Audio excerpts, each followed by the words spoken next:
പലർക്കും പല പോളിസി എടുക്കുമ്പോൾ ഒരു 100 വട്ടം അന്വേഷിക്കും.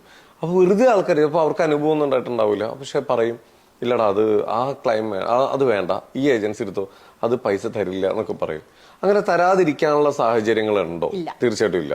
നമുക്ക് കറക്റ്റ് ആയിട്ട് കിട്ടാനുള്ളതാണെങ്കിൽ എന്തായാലും ഇൻഷുറൻസ് കമ്പനി തരും, കിട്ടിയിരിക്കും.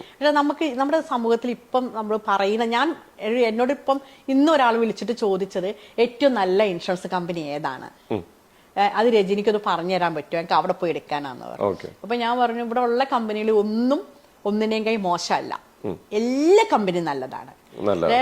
ഞാന് സെലക്ട് ചെയ്യുമ്പോൾ നമ്മൾ ശ്രദ്ധിക്കേണ്ട 2-3 കാര്യങ്ങൾ മാത്രമുണ്ട്. എന്താന്ന് വെച്ചാൽ ഒന്നിപ്പം എറണാകുളത്ത് ഉള്ള ആളാണ്, എറണാകുളത്ത് ഹോസ്പിറ്റലിലാണ് പോകുന്നത്. അയാൾ ആദ്യം നോക്കേണ്ടുന്നത് അയാൾ ഏത് കമ്പനിയുടെ ഹെൽത്ത് ഇൻഷുറൻസ് എടുത്താലാണ് ഞാൻ പോകുന്ന എല്ലാ ഹോസ്പിറ്റലും ടൈപ്പ് ഉള്ളത് നോക്കണം. ഉറപ്പല്ലേ? അത് നോക്കണം. രണ്ടാമത് അയാൾ നോക്കേണ്ടുന്നതാണ് ഞാൻ ഈ ട്രീറ്റ്മെന്റ് നടത്താൻ പോവുകയാണെങ്കിൽ എത്ര സൂപ്പർ സ്പെഷ്യാലിറ്റിയിലാവുമ്പോൾ ഞാൻ പോവുക. ഇപ്പൊ ഒരു സാധാരണക്കാരൻ പോകുന്ന ഹോസ്പിറ്റലല്ലല്ലോ, കുറച്ചും കൂടെ വലിയ ബിസിനസ്സുകാർ പോകുക. അപ്പൊ അവർ അതുപോലുള്ള ഹോസ്പിറ്റൽ സെലക്ട് ചെയ്യുമ്പോൾ അവിടുത്തെ റൂം റെന്റ് ആലോചിക്കണം.